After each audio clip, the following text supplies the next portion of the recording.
Hey, Jem here. I was born and raised on Gadigal land before moving to Meanjin with my family, where I spent most of my childhood and young adulthood. For most of my life, though, I've lived in Naarm, and this is where I consider my home to be. The traditional custodians on the land that I'm currently on in Melbourne, Victoria, are the Wurundjeri Woiwurrung people of the Kulin Nation. I pay my respects to elders past and present, and I also acknowledge First Nations people as the first teachers and leaders in this country. You're listening to Eat the Principles with Jem Kolber. I'm Jem Kolber, an experienced Victorian secondary school teacher and leader, and I think I might also want to be a school principal. As a way of getting principals, mainly women, some men, to mentor and develop me, I've created this podcast as a way of spending time with leaders I admire and unpacking what it is exactly that makes them good leaders. I, of course, intend on consuming these strengths and qualities and absorbing them into my own being to become the ultimate principal. And of course, share what I've learned with other aspiring leaders. Welcome everyone to our fourth episode and probably our last one for 2024 of Eat the Principles. So as of today, I've got about 439 views total from all the three earlier episodes on YouTube, which is about 438 more than I was expecting. Really, I'm just making this for myself and my own professional development. But if one other aspiring leader finds it useful, then that makes me happy. So thank you for listening. Thank you for sharing. And thank you for recommending other principles I should chase down for this pod. I have a list about 1 kilometre long of principles I need to chase up. But up towards the top of the list is the principal I'm chatting to today. Welcome, Lisa Holt. Thank you. Thanks for having me. Now, full disclosure, we do know each other. But we haven't worked at the same school. So Lisa and I are both elected secondary branch counsellors at our union. And we've been doing that together for a few years. We've sat in lots of meetings together, but we haven't really had the opportunity to chat about your role and what it is that you do. So I've been wanting to get you on the pod for a while now. Because everyone I know who has worked with you, they hold you in such high esteem and they say really wonderful things about you. So I've been wanting to know exactly what it's like to sit in your chair in your school, and finally we get to do that today. Thank you so much for your time today, Lisa. Looking forward to it, Jem. All right. So as an introduction to everyone, you're going to finish these sentences. Are you ready? I'm ready. Great. I'm a principal at Rosebud Secondary College, which is on the southern Mornington Peninsula. Beautiful. I've been a principal for Just over 7 years. I was employed mid-2017. Okay. And prior to that, I was an assistant principal at Carrum Secondary College for several years. And before that, I started my career at Lindale Secondary College in Dandenong North, which I love. Cool.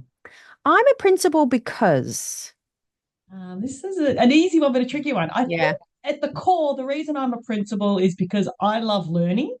I love a challenge. And I really love schools. I think schools are great places to spend your time. Awesome. One book that was pivotal to my journey as a principal is? It is The 5 Dysfunctions of a Team by Patrick Lencioni. Yes, that's right. Which is what we're about to chat about. So people who've watched my podcast before know that I get a professional reading from the principal that I'm going to be interviewing. I read through it and then we have a bit of a book chat about it. So again, this is another leadership book that is not about educational leadership. So every single book that I've read so far and had a chat with principals about has not been specifically about educational leadership. So very interesting. Patrick Lencioni, I did a little bit of research on him the other day. So he's an American author. He's written a ton of books. He's got his own business where they do like motivational speaking and all that kind of stuff. And his other books are all about teamwork and business management. But 5 Dysfunctions of a Team seems to be his most popular book. And it's been around for a while now, actually. I can't even remember when it was. 20 plus years, I think. Yeah, there we go. Well, this one came out in 2002. So yeah, it probably has been about 20 years. And so he kind of writes from the standpoint of like a CEO in corporate business. But the principles that he writes about can be applied across many different industries, which is quite interesting. And actually, I recently visited my parents in Brisbane, and my dad he's like a project manager for a public transport program, big deal in Brisbane. And I saw this on his shelf. I'm like, oh, okay, dad's reading it. He's leading a big team of people in public government, and I think church leadership can use these principles as well. He thanks God and Jesus in his little acknowledgement at the back there. I'm like, oh, cool, born again Christian. So church leaderships have used this book, and it's obviously really applicable to schools as well, because it's all about teamwork. And what do we have to do at school? We have to work in a team. So tell me a little bit about why you chose this book, and why was it important to you? Yeah, sure. So look, I originally came across it about 10 years ago, when I was an assistant principal, and we were looking for some professional reading and about growing teams. And I stumbled upon it, and if I'm really sort of open, Jem, the potential religious component of it made me a little bit uncomfortable. Yeah. But I was concerned that it wasn't school-based, but because it's written as a fable, it was really consumable. And we were asking a team of people to read this over a summer before we then started on a bit of a leadership retreat. So I didn't want something that was really heavy and really intense. I like it because I think that it's got a practical element to it. Yeah. So I've used it to create essentially a scope and sequence of professional learning for my whole school. That's so cool. So it's sort of our go-to teams-based culture professional learning that we do here at the school. And teachers work in multiple teams. And not just teachers, ES staff. We cross over. We move from one team environment to another. This teaching team, that team, this leadership team. And I like it because it gives really practical strategies on how to create positive teams and really, really good environments and culture. I think, teaching for me is a bit of an extreme sport. I love it.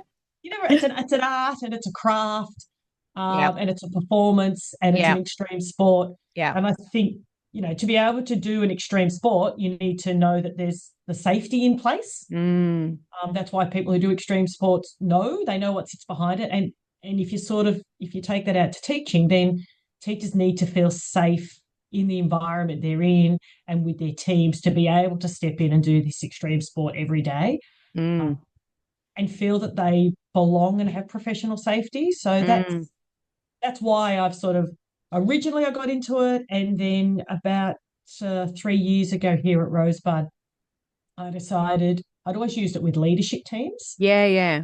But I decided to go all in. So we've used it with our entire staff for the last full 2 years. I'm in the middle of developing next year's work. Oh, great. That sounds amazing.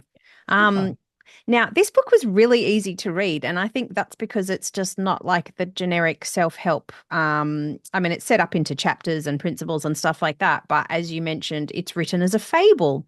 So there's this fictional character called Catherine, who is an experienced, CEO or something like that in America, who has to come in and try and get this leadership team of an organization, some kind of IT organization, and get them functioning again. So it's all told from her point of view and about, what she kind of notices is missing from their team, and then the kind of activities that she runs with them when she takes them away on retreat. So it was actually really easy to read. I think it's been the easiest book to read out of all of them so far. And then at the back of the book, it actually goes over the principles again. And it's like, for each of the principles, it's like, here are some practical activities that you saw Catherine run, and now here I'm explaining how to do it for you. So are those the kind of activities that you've been running with your staff and your leadership teams? Yeah. Look, the book's a bit silly and a bit tongue in cheek too, and I think that's sort of what I liked about it. It's essentially we've spent all of 2023 just doing activities that build trust and relationships. Yeah. So, I use the ones from the book. We've created our own. I've merged some other bits and pieces, Brene Brown's Dare to Lead. I curate. I pick the little bits and pieces. Yeah. And we do them through, we're vertical house structured. So we do them through our houses. But we also do them through our teaching teams as well. So awesome. We repeat them based on the principle that in every team, you need to be able to have that relational trust. Yeah. So I do it with the front office team. Our awesome. whole school do it. And do all of them enjoy doing those kinds of activities, all of the different groups? I've got a couple of stuff I use as my litmus test. A little bit of, is this going to be a bit too much? Yeah. Like, help me out with this. So I have a working party of staff that help me make sure that I've got the right feel. Yep. So overall staff have enjoyed getting to know each other in a structured way. Yeah. That's a little bit more than what did you do on the weekend, or how was your year 8 English class? Yeah. A lot of it's sort of that personal history, and my thing is that stuff that you don't ever have time to get into when you're in schools because it's so busy. That's right. But then equally, you get to control what you want to share. So it's not like it's some sort of weird cultish, everyone's in a circle divulging. You're not taking a huge personal risk. That's right. You can choose the degree of risk. So that I think has helped. This year we focused on conflict, how important it is to have conflict. Are you going through each section of the pyramid each year? Yeah. So I love that. Yeah, basically it's a 5-year plan. Right. But you'll notice in the book that the content, the further up the pyramid you get, is less activities. Yes. So what we do is and obviously we're onboarding new staff, and of course there's all those challenges. So what we do is we revisit in term 1 and term 2. So trust, and then this next year it'll be trust and conflict, and then we'll move into commitment, just to sort of keep it and we do them. Awesome. We do the activities about 3 times a term. Wow. So just in staff meetings? Yeah. In our house, in our small team meetings. So, the house team will do it. So there's about 16 staff in there. Yeah. And then over the next 2 or 3 weeks of their KLA time, they do the activities, but they do them for just maybe 10 minutes and then get on to their other work. And then they rotate through the people. Gotcha. So that it's not taking up all of the time, but it is, it's prioritized. And we had a lot of conversation about, prioritizing it and why we were. And maybe the first probably 3 or 4 weeks I had to probably really drive it and say, no, this isn't negotiable. Sell it. But it's got its own momentum now. Yep. And I have staff come to me and say to me, Lisa, you'll be so proud of me. I went home, or I spoke to blah, blah, and I had that conflict you said, and we had the honest conversation, and I think it went well. Like that's amazing. That's great feedback. It's fun. Yeah, it's good. That's awesome. Because like when I was reflecting on the pyramid, so it's kind of presented as a pyramid. And so, you kind of start down the bottom of the pyramid, and it's talking about the 5 dysfunctions of a team. And so the bottom of the pyramid is all about absence of trust. If you don't have trust in your team and your colleagues, then you can't possibly go through the rest of the pyramid as well, which is having a fear of conflict, lack of commitment, avoidance of accountability, and then inattention to results. And all of those things together mean that you fail as a team and possibly fail as an organization. And I was reflecting like on my own teams that I've been a part of over the years. And I don't know that I've ever really had to do any activities where it was about building trust in my colleagues. Like, I just love that as kind of an explicit thing. Like, we talk about teamwork and being collegial, and we have to do that in schools, right? But like, do I trust every single other person on my team that I work with if I don't really know who they are and they don't really know who I am, because we're all so busy? And it's like, we all meet and then, we're like, okay, great, let's get down to business. We've got to get this done, this done, this done. But I just love that you're prioritizing it. And even if it's just like 10 minutes at the start of a meeting, have you seen change in your staff, in your teams? Look, I can give you the official department staff opinion survey change, which is probably the less interesting, but I can. But it is interesting. Look, when you look at that trusting colleagues, we've jumped in the last 2 years since we've been doing this about 30% in positive from that. So Wow. from around, say, mid-50s up to high 80% trust in colleagues. Wow. And the same in the collective efficacy. Wow. So like I'm talking 20, 30% jumps. Like Amazing. So well this above works. state. This stuff works. It's worked. Yeah. Yeah. I mean, there's a lot of things that have been going on, but this, I sat there last year when the staff opinion data came in, and I was really nervous about it. And I was I like, can imagine. this will make or break. And the feel around the place was really positive, and people were talking about it. Yeah. And, we had to do a little bit of front loading for some people. Of course. Because we knew that it would be tricky for some people. So, put a lot of energy into that. And then we'd improved by about 20% from when we'd started in like late January to the staff opinion survey in August. So last year's was already significant. And I was a bit like, so I showed the staff, and I think they were really proud. But to them it was like, well, yeah, this makes sense. Yeah, duh. And we've grown even higher this year in that space. The conflict stuff's been interesting, Jem. I expected that would make us go down a little bit. Yeah. But it actually hasn't. I think staff have really understood that this is purposeful. Yeah. And you deal with tricky stuff every day when you're in a school and with your colleagues. With your colleagues around resource selection and lesson plan selection, and if you didn't put the tables back the way you wanted, and there's for all sure. that day-to-day stuff. And so I did the call out for the working party, and I had about 10 or 15 of my staff say we're very keen to be involved. So that was amazing. That was a real buy-in. How many staff have you got there in Rosebud? Total staff, I've got about 85. Okay. So I've got a lot of part-time and, of course. mixture, but about 85 to 90 staff. Yeah, cool. That's amazing. So, it's been good, and it's done in layers. So, for example, we do it as a principal team. Yep.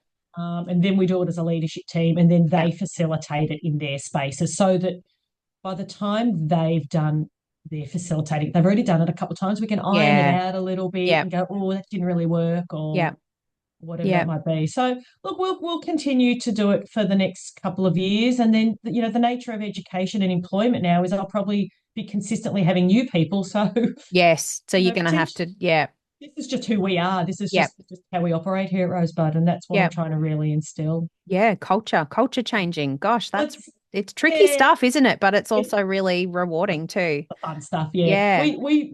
I've tagged it all to our college value of belonging. So that's beautiful. Talk about what belonging is. And I've sort of said, I think it's culture. I think it's connection. And I think it's actually contribution. So this is how you can contribute to our space and how people belong by, being a little bit vulnerable or sharing. I love that. I love that that's one of your school values. That's so lovely. I don't know that it's been a school value at any of the schools that I've been at, but it's so important. This is the first school I've been at with that as the value. The values were done before I got here. It's just trying to make them come alive a little bit. Yeah. For the staff as well as the kids. I think we sometimes talk to kids about values, but not very often our staff. And I wanted to, make it a little bit more real. So it's just tied together. And we're using another one of his texts for the leadership team next year. Yeah.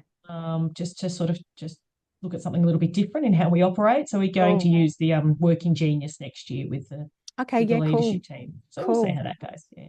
The conflict stuff is really interesting, isn't it? So it's like, I mean, we do, you said we deal with conflict every day. And in the classrooms, we try and avoid conflict with our students and all that kind of stuff. But the principle is that you actually need to be able to navigate conflict with your colleagues, to interrogate, to, really, nut it out before we make decisions. It is really important. I think I'm a conflict averse person.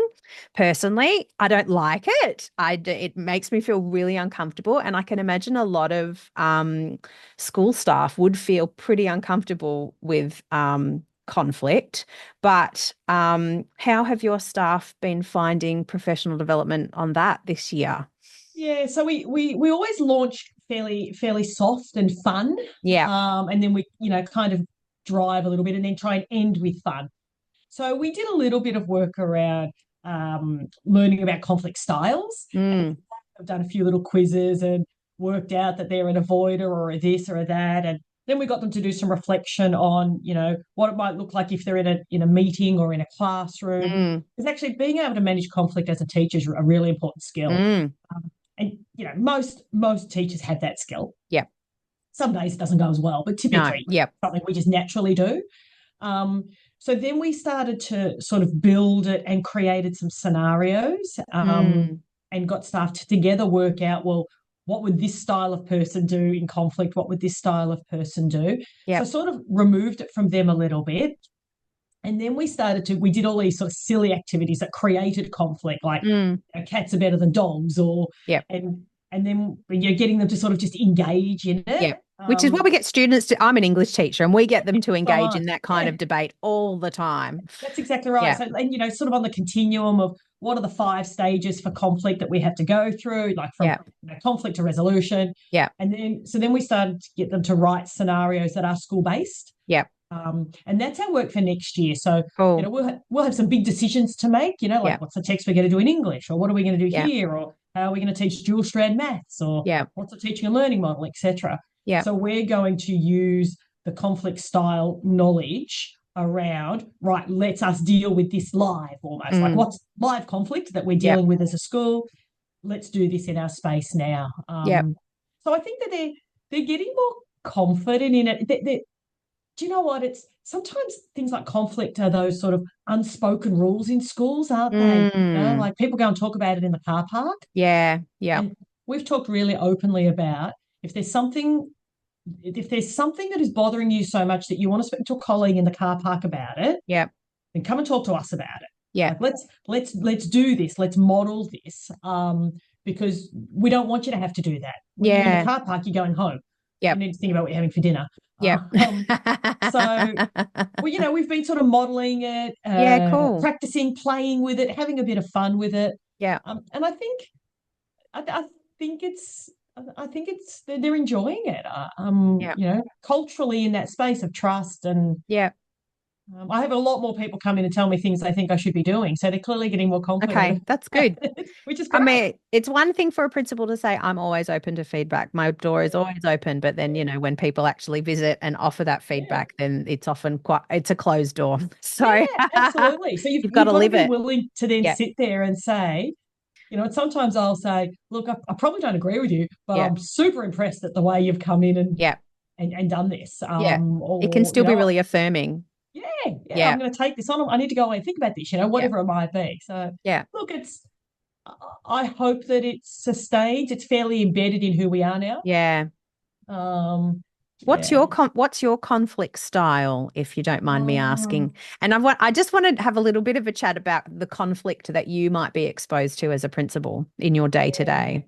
Are you well versed in how to navigate it now, if you've been doing it for did you say 7 years? Yeah, I think, Jim, to be honest, I probably dealt with more immediate conflict as an assistant principal than a prin.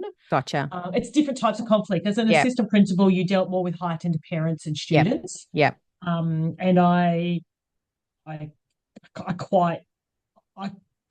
say I like conflict's too strong, but I actually don't mind. I like the challenge of Can I navigate this? Can I listen to this person? Can I understand this person? Can I sort of try and resolve this? Yeah. As a prin, the conflict's a little bit different. It might be a little bit more staff related, or you feel a bit conflicted around something you're being asked to do versus what you might think. I live by sort of this notion of, try and be curious, not furious, try and genuinely listen. And I think, and I don't necessarily aspire to the win-win scenario. I think that might be a little bit Pollyanna-ish. I don't think you can. Like sometimes someone has to be disappointed. Yeah. That's life, unfortunately. Yeah. So I think that I don't necessarily approach conflict thinking, okay, well, I need to make you feel like you've won something here, because potentially there's a power discrepancy. Yeah, of course. Or a decision that has to be made, or rules that I have to follow or someone else does. So, but I do like them to feel that I have listened with authenticity and listened to understand rather than listen to counter argue. Yeah. And I think that's how you can navigate that part of it. So, I probably I don't shy away from conflict, but I certainly Okay. won't go looking for it. No, of course. I can avoid it. But yeah, Not walking around school grounds looking for a fight or anything like that. that's right. I'm not doing that, but I'm equally not Might sort be of some going, oh, might be some year 9 kids who, yeah, might be up for that. yes, they'd love that. Yeah, that's exactly right. Oh, beautiful. Um, all right. Is there anything else you want to cover about the book, or do you think we've talked about it enough? Yeah, I think we have. Probably the only other thing I would say is if you or anyone that's sort of looking at this is interested, there's a whole series of podcasts as well, and they Yeah. only go for about 15 minutes. Yeah, cool. So they're really quick listens. I find them a little bit. My leadership team and I listen to them as for briefings in the mornings, about 3 times a term, and they're a little bit sort of motivational. They're a bit like, okay, you can do this. And I quite like them for that purpose. So yeah, we use nice. those in a different way to the text. Yeah. Cool. And he's also, I listened to a TEDx talk that he delivered a couple of years ago, and that was really interesting as well. And maybe just the last kind of idea before we move on to the next segment, but he kind of talked about how, life is all about teams, and more so than it used to be in the past. Like if we think about our children or even us and all the different teams that we belong to, yet why do we do so many things individually? So it's just like, he's like, this is just a no-brainer. Everyone needs to know how to operate in a team. Anyway, a really interesting TEDx talk if you have a spare 15 minutes. I'll have a look. Cool. All right. Well, let's get practical with my 5, 4, 3, 2, 1 protocol. I'm ready. All right. I gave you these questions that I was going to ask you. So let's go through them now. So what's 5 things in your bag or office or desk that are crucial to doing your job as a principal, Lisa? Yeah, so they're not going to be mind-blowing, Jem, but that's what every single principal said. As an English teacher, you're going to love this because I think the most important thing is my coloured pens. Oh. I think you have to have a nice pen, and I think the English teacher I 100% agree. Yeah, all the correcting and English teaching I did means that I like a good pen. Yes. So I get ribbed a fair bit by the front office team who buy my pens for me because I like certain colours and yes, and you'd have brands and you would and different colours for different things. Yeah, and I won't write in red, etc. So I was going to say I always avoid red as an English teacher. I actively avoid red. Red's very very strong. So no, equally. Earl Grey's joining us. Earl Grey trying to turn off the sound again. Let's get rid of it. The other one's a notepad. I'm a bit old school. I write everything on notepads. I think you might be the first principal who the first couple of items have not been your computer or your phone. So there you go. English teacher. And I don't actually spend a lot of time at my desk. Yeah. I try not to. When at the end of the student school day, I probably do, but I try not to. So I write everything on a notepad, and my APs tease me because they think that I write it, and then I tend to rip it off and say, well, there you go. Because we'll have sort of talked about something, or, particularly around the teaching and learning space, yes. I'm pretty engaged in that. So, sometimes they'll go, oh, God, here she goes, and she's ripped it off. So they're my 2 go-tos. If I am on my computer, I'm a big fan of a Trello board. Trello boards are... What's a Trello board? So Trello is an online app around organizational boards. Okay. I'm like an obsessive organizer. Okay. So these sort of boards allow me to kind of know what's going on. So I check in with those and they've got a sort of a planning element. So you can have the list, but then you can dive into it and then sort of do the steps of what that is. So the big strategic stuff, it just helps me dump it a little bit. So it's kind of like, they're kind of like lists, but they kind of allow you to go in and interact and kind of put some more details in there. Yeah, and cool, you can gotcha. share them and gotcha. That sort of add links and stuff. And I like those. My dog motivational quotes. The student bought me these, and I change it over each day. So today's one says, "Act as if it were impossible to fail." So I keep those and I change them to match the mood. That's so cute. And is there like a cute puppy on the front? Yeah. It's like a dog with a big stick or something. It's different ones. They just sort of each day I come in and I go, right, here we go. This matches the mood. I can do this. These are not boring at all, Lisa. These are very interesting. You've tried to think outside the box, which is great. Thank you. Yeah, look, I tend to. The other one I think is in my office, which unfortunately you won't be able to see, but I have just walls and walls of student art. Yeah. Well, is that a piece behind you that I can see? That's the only piece of art in this room that's not student art. Ah, there you go. That was a gift last year for my 50th birthday from an Indigenous artist, Louise Namina. Lovely. No, everything else is student art in here. And Okay. I think I like that because it reminds me that, talent comes in many forms. I have no artistic talent, so I like to enjoy that. And it's a great icebreaker when you've got, sometimes if people are coming in, they're a bit nervous, you can engage them in something in the space. So they're my things that actually I look at and appreciate every day. That's great. And have you got a plant behind you as well that I can kind of see in the corner there? Yeah, I've got a few plants in here. When I started, I was the first female principal in the school's history. Wow. And I think I was also the first principal for some time that actually cared about the aesthetics of this space. Yeah. So the kids, the young people quite often buy me plants or come in and water them, or another icebreaker, another great opportunity when you've got a heightened young person to Yeah. Oh, beautiful. Okay, cool. 4 daily practices that make you a leader. I always find something to laugh about. Great. I will not go a day without finding something that's funny. Yep. And I won't let us leave as a team until we've had the opportunity to have a bit of a giggle about something, because I think it's important, because that's amazing. You can get a bit caught up in the seriousness of it all. Yeah. And I think I was in a staff room a couple of years ago at one of my previous schools, and we used to just do like a little laughing circle before we went off to our period 1 class, and it worked, and we would have these beautiful belly laughs and just like be really, uplifted as we walked off to period 1, whatever it is that we had to teach. Keeps you grounded, reminds you that, it's not all bad. There's always, schools are just such funny places. Yeah. That's my other one. Right. Yeah.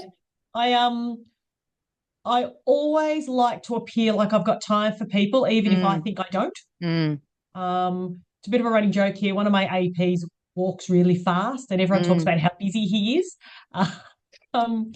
It's a bit of a joke between us. I like to look like I've got time for people, because that's important. Sometimes someone will reach out to you and they might have it might be something that's really bothering them. And if you sort of blow them off, you might not get that opportunity again. So that's an important part for me in terms of being in staff spaces, so that I'm accessible in that. Yeah, great. I love to get out and talk with students. I miss teaching. I probably will end up teaching again. I think that's the career plan. Yep. So getting out and just engaging with kids and remembering what it's about, and keeping in touch with what's going on with them. I mean, I'm not willing to engage in some conversation about Skibbity or anything else from TikTok, but I know that I need to know something about it. Cool. So I like that, And I really like to spend time with my teams. I prioritize the admin and front office team because they actually work the closest next to me every day. They look after me every day in very subtle ways. You literally could not do your job without them. That's right, and they keep it all moving.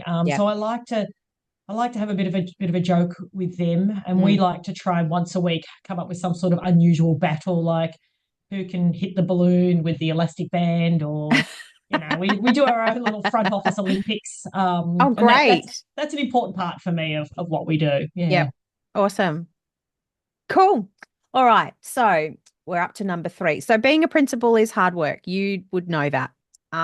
It's a really demanding job that requires a lot of you on a day-to-day basis, and research tells us that, principals' mental health is not okay generally. There's some really serious concerns about, principals' health and well-being.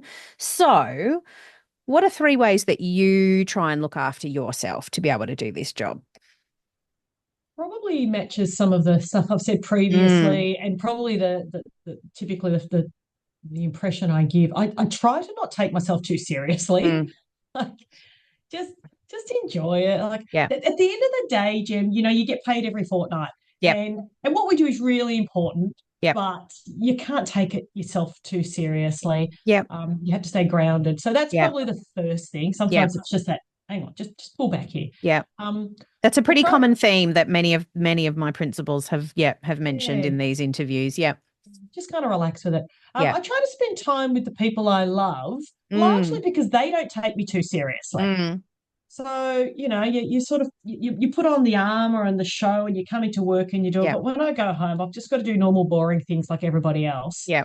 And the people that I love and that are closest to me don't take me too seriously and don't think of me as Lisa the principal. So Yeah. that's good for your soul to Yeah. have that. Yeah. Do you And look, get to have lots of time with your loved ones? Is this like more than a 38-hour week job? oh yeah, look, I've been keeping a bit of a log actually. So I worked out that in the average year I worked 6 months outside of the normal. Oh, wow. When you actually look at the Far out. hours, Yeah, wow. you're working basically half a week on top of Yep. your week. Wow. But there's some different scope as a principal to flex that a little bit, and you can you do have, like, it's not good, don't get me wrong. Yep. But you do have a little bit of freedom to navigate how you do that. So yeah, look, I do get the opportunity to spend time with the people I love. I'm also fairly driven human, so sometimes I'm quite happy to be doing what I'm doing because I enjoy it. So, creating and doing work like that's important to me. The other thing I do, Jem, is like everyone will say, "Oh, I try and exercise, etc." Yeah. And I do. I only live about 5K from here. I'm very fortunate. It's a beautiful part of the state to live in. So I try to ride to work if I can. So I'll ride my bike because that gives me a little bit of time to brain dump on the way home Yeah, and great. enjoy where I am. But I'm also quite keen. I own a property in Gippsland, so I quite like to mow and chainsaw and do really physical things. Like, I've had a bad week. There's nothing like chainsawing or Yeah. whippersnipping to get the rage out Get of it all you. out. Yeah. Sometimes my staff will say to me, "Oh, Lisa, it's been a rough week. You need to go and chop up some wood or something." So that just because when you've got a tool in your hand or a chainsaw, you have to be worried about your own safety rather Yeah. than what happened at work. Yeah. So I try to do mindfulness. Chainsaw mindfulness. Is my mindfulness. Yeah. They always say to me, "You're going to burn something or chop something, Lisa." And I was like, "Look, I might do both. It's been a rough week." I think that's quite a good reputation to have too. If it kind of makes you feel a little bit dangerous. Like, zoom, zoom, zoom. Yeah, I'd look around at them. That's exactly right. Oh, I love it. All right. So we have a teacher shortage at the moment, worldwide teacher shortage, Australia-wide teacher shortage, definitely obvious for us here in Victoria. And there's a principal shortage as well. So, principal jobs and teaching jobs that used to attract a really high number of applicants, we're just not getting that level anymore. So why should one become a principal? So why should I be a principal? Look, if you love a challenge, this is it. Yeah. It is challenging. I think, you after you get through the initial sort of like being a principal initially feels very technical. Lots of rules, and I was really quite frightened of the technical elements because of there's job. lots of stuff you need to be across, right? Yes, exactly. All that kind of stuff. Really overwhelming. And I think if I had a former principal who said to me when I got this job, "Lisa, you got this job by being yourself. Play to your strengths. Don't change that. Don't worry about the things you can't do. Create the people around you who can." So I think, you get the opportunity to create a learning and working environment. You get to create that environment. Now, in some cases, you have to modify it, clean it up, shift it, work out what's really good about what's already there. But what a privilege to actually create your own working and learning environment, but that for, maybe 1,000 people. Yeah. And when you get past all of the technical and the hard things that happen, you bring it back to that. I get to shape this. I think it's great. I love, like, at the core, Jem, I love teaching, right? Whether I'm teaching someone how to put fuel in their car or I'm teaching year 12 psych or whatever it might be, I love teaching. So for me now, I have a whole crew of really early career staff and really early leadership career people around me. And I love the opportunity to watch them grow and develop, offer some support, offer some challenge, offer some feedback, model some stuff, talk about what they're learning. That's great. That's why I do it. I don't love talking about, OHS and emergency management plans and HR. I don't love that, but that's you take the good with the bad. And I think that's why I think it's a great job. It's great fun. Yeah. You're just a teacher at heart, really, aren't you? I am. I really am. Yeah. Beautiful. All right. Well, that leads us to our very last thing that I want to hear from you about. So I have talked to someone who has worked with you. I wasn't, trying to find all the goss or anything about what she really liked to work with, because I haven't personally worked with you. And so I just wanted to know, okay, well, what's she like as a principal? And so some feedback from this person was, your people skills are really great, which you've kind of already covered, that you support your staff, which you've also talked about as well, and also that you don't take yourself too seriously, which is what we just talked about. So there we go. So the people who've worked with you also have that, also know that you kind of embody those qualities as well. But I want to hear from you. So what do you think is, I know you need multiple leadership skills to do your job, but if you could whittle it down to just one key leadership quality that you embody, what do you think that might be? I think it's having a curiosity. I think you have to be a leader, you have to be a learner.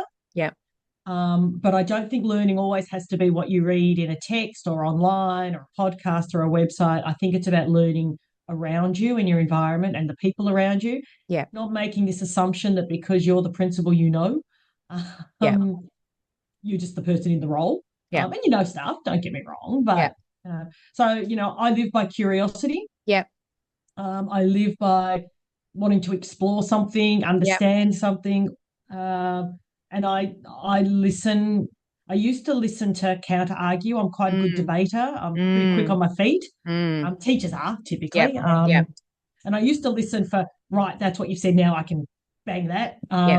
Whereas in the last probably 7 to 10 years in these leadership roles, I've really learned to sit back and listen to understand. And that has had a significant impact on my capacity to lead people, I think. And it's the one thing I try to say to my new leaders. Of hone the skill. And sometimes they'll come and they go, Lisa, I'm trying so hard to be curious, but and I'm like, let's just sit there. So I think that's what it is probably. And I think that's awesome. That probably is what other people pick up in some of the other things. It's actually my curiosity. Oh, that's so cool. All right. So Michelle Croft, she was the first principal that I interviewed. She was about flexibility. Dr. Bryony Scott, she picked humility. Nathan Chisholm has chosen trust. And then Lisa Holt has gone with curiosity. I love it. Okay, so I'm just going to munch on that leadership quality right now. Insert soundbite here. Num, num, num, num, num. And I'm going to absorb it into my being to help me in my journey to become the ultimate principal. Thank you so much, Lisa, for your time today. It's been such a privilege spending this time with you and learning what it is to be a principal at your school in your chair. Thank you so much, Lisa. You're most welcome, Jim. Most welcome. I dig and dig.